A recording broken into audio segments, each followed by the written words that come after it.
Well, just a little background. You know, I, like the world, in 1991 when she won the prize under detention, I was actively involved since 1977 in Burma, thrown out by Ne Win 3 times, left the monastery in 84, came back in 87, 88, 88, the world before, a year before Tiananmen Square.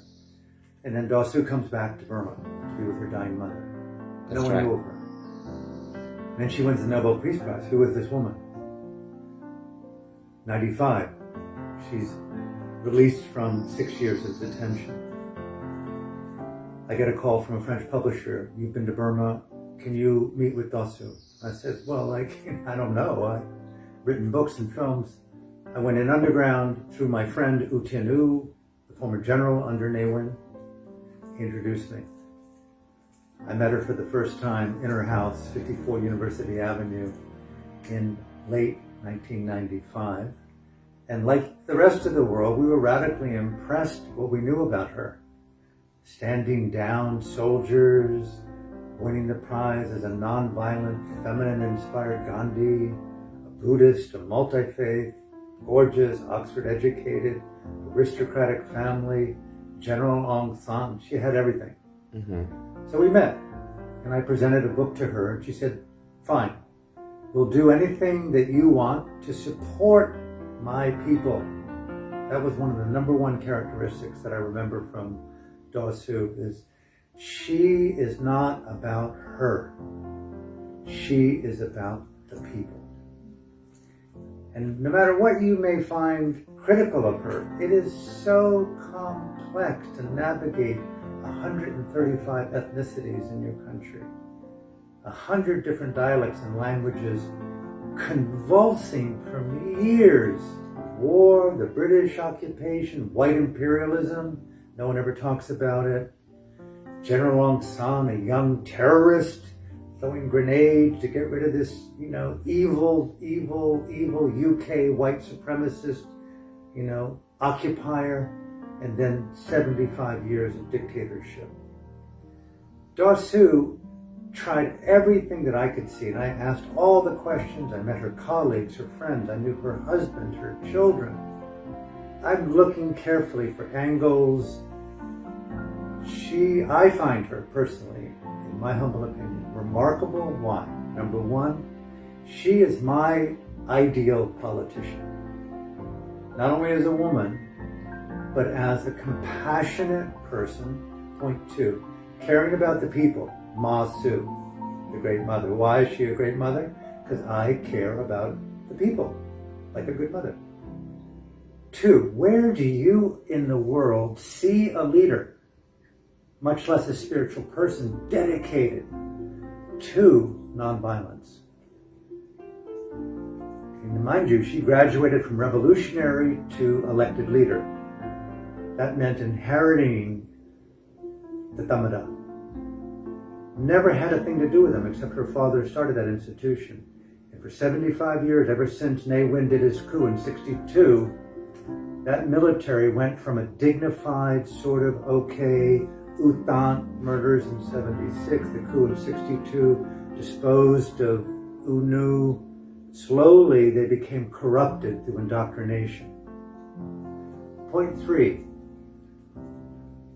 she's for the people, she's a healer, she's nonviolent, and she knows how to deal with decoding indoctrination. I don't think anyone would understand the circumstances in Burma unless you understand mind control, propaganda, indoctrination, the psychology of totalitarianism. Because Ming Online is manifesting epic evil, that's easy, but really the psychology of it is quintessential toxic masculine totalitarianism. He's a duplicate of Xi Jinping in a uniform without a tie. He's just a dictator. What does that mean? Daw Suu, U Tin U, U Win Tin, U Chi Mong, U Wei Win, U Win Tain, how many others I met there? I could have dialogues with them about the psychology of violence, the psychology of dictatorship, the manipulation of other people, and mind control. So my point is, not only is nonviolence something very rooted in her heart, but she's psychologically wise.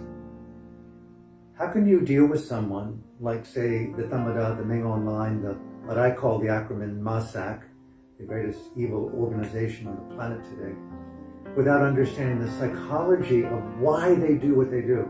My point? She always told me in our interviews, we must as a people learn to ask why do they do what they do, not just criticize what they're doing. We're not a human rights organization pointing out human rights violations alone. We want to know the why are they doing that and remove those conditions from the collective psychology of the people. Hard task. When you've got 75 years from Ne Win to Hu Tong Shui to Sao Mong to Ming Online and Kin Yun and all programmed, indoctrinated, robotic, mass hypnosis. Burma's military is hypnotized by the leaders of that Tamada. And that's the psychology of dictatorship. And she's hip to that. Why do I say that? Because I've talked to her. And she's told me about it. We've written about it in our books. I've filmed them all. She understands what it means to use the power of mindfulness to control her own passions. Mindfulness is all over the world today. So people think of her as, how does she get to be so disciplined? How can she refrain from violence? Because she's a meditator, which is really interesting to me as a leader. President Biden's not a meditator. Donald Trump is not a meditator. Point 7. You cannot be a leader in Burma, and I know she's been faulted for this, without being not just multi-faith, but incredible range of ethnic people. I mean, Burma is like a kind of a microcosm of the planet. It's like a mini United Nations there. Where do you get to say 135 different ethnicities in a country the size of France? And she's hip to that. Not easy to deal with the complexities of Karen State, Rakhine State, obviously, Priscilla's home, Chin State, Christian, Buddhist, Muslim, atheist, Jews. She's trained in the West, in Oxford. Her mother, as you know, ambassador to India. She's got the UN behind her. She knows how to deal with the complexity, but she's a Burman gone abroad to study how to be part of a democracy in a totalitarian country. I've never seen a bigger task, and we're seeing it right now. Almost impossible to rid Burma, Myanmar, of this corruption of consciousness. So those are some of the points that I found in her. She's super smart, super funny, and people criticize her for being arrogant or, haughty. Listen, I'm an ordinary lower middle class American. I grew up in a trailer. My parents were in the military. She's aristocracy in Burma. Her father was the general of the army, started the damn thing. Big deal. Mm-hmm. And, her mother was an ambassador, delivered independence for the country from 135 years of occupation. You got to give her some room to be who she is. She's a character. She's quality. And my point is that she is not really self-deprecating, but she is very open about her limitations and her faults and her transgressions. I've seen them. She's short-tempered. She can easily be seen as arrogant at times. And a lot of really smart people are arrogant. And also, I don't know whether you know, in Myanmar culture, they're pretty open about blunt talk in some cases. They don't mind calling someone stupid or foolish. And so she's upfront about this. Listen, I don't want to vilify the dictatorship more than they already do themselves, but it's really stupid behavior. But our role is to believe in another point, which is she talks about something deeper than forgiveness, which is very rare in the world to hear this. I'm not even advocating a Truth and Reconciliation Council. I'm saying, let's restore rule of law where there is none. And let's talk about our differences internal to the country, keep them out of The Hague, keep them out of the UN. Hey, listen, thank you very much, but let us develop some autonomy, guys, after 135 years of white supremacist occupation. We're not a slave state to you people. Let us have some autonomy. So she wants to reconcile through dialogue without punitive measures, without incarceration, without the criminal court. She doesn't want to punish the people, even Ming Online or the former dictators, which is very rare. So she told me, our rule here as leaders is not to vilify the enemy, not to demonize them. Where do you hear that? Look at Donald Trump, look at Biden. In my country, everyone gets off on criticizing other people. You're not cool and smart if you don't criticize people up front. Daw Suu was so vilified by the international corporate media. Did you ever hear her call them a bad name? I mean, that takes mind control. That's a very rare quality, to be that composed inside, to go from international Nelson Mandela as female to broken angel, where Sir Bob Geldof called her the handmaiden of genocide. I dare you, Mr. Geldof. You've never met the woman. You've never been to Myanmar.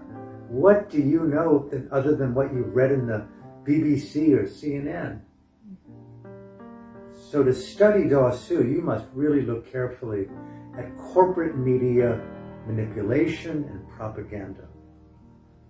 I studied it carefully. Daw Suu is not in collusion with ethnic cleansing.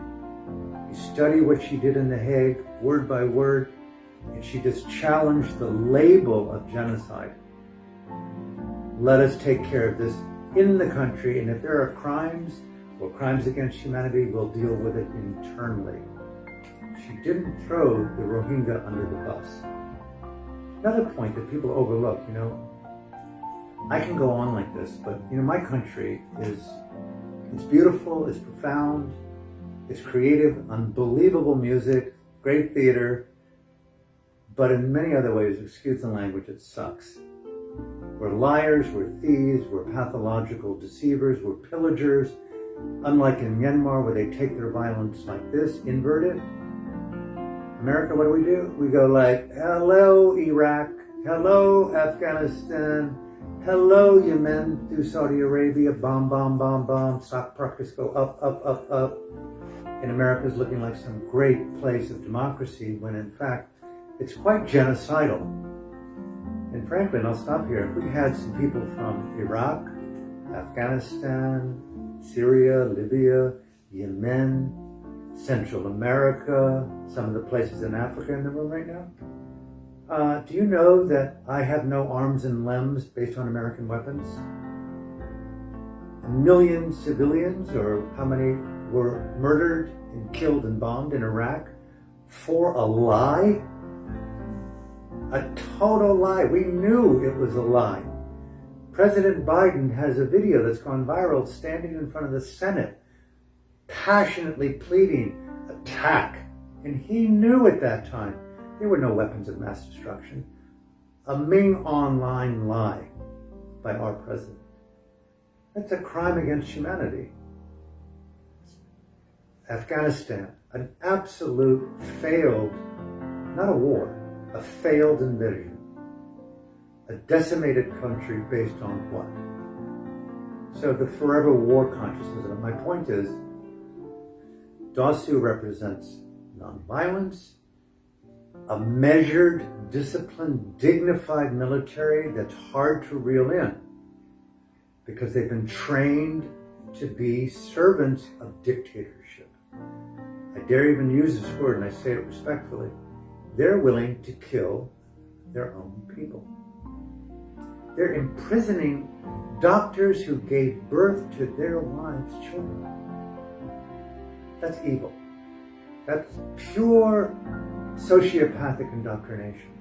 So until you study that about Burma, and you understand that about Dasu, the complexity of her role, stop here. You almost have to realize it requires an Einsteinian, Freudian, Carl Jungian, Buddha-like psychological wisdom to understand the complexity of Myanmar. That's why it so fascinates me, not because I was a monk there, because it's a microcosm of the world, and we have this woman, and again, I just pause right here, and as I said the first point, Daw Aung San Suu Kyi, someone asked me the other day in the media, what do you think she would say to you, or through you, if she could talk from wherever she's in some undisclosed location?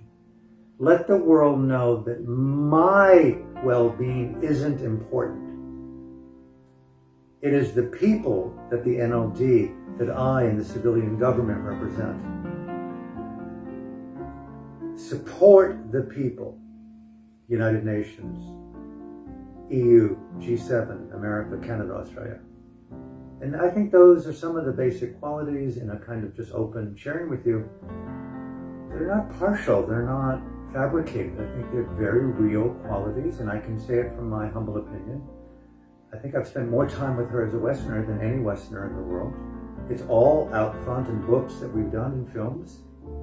And she's got tons of really interesting, compelling teachers, mentors, and friends and family who would say the same thing about her.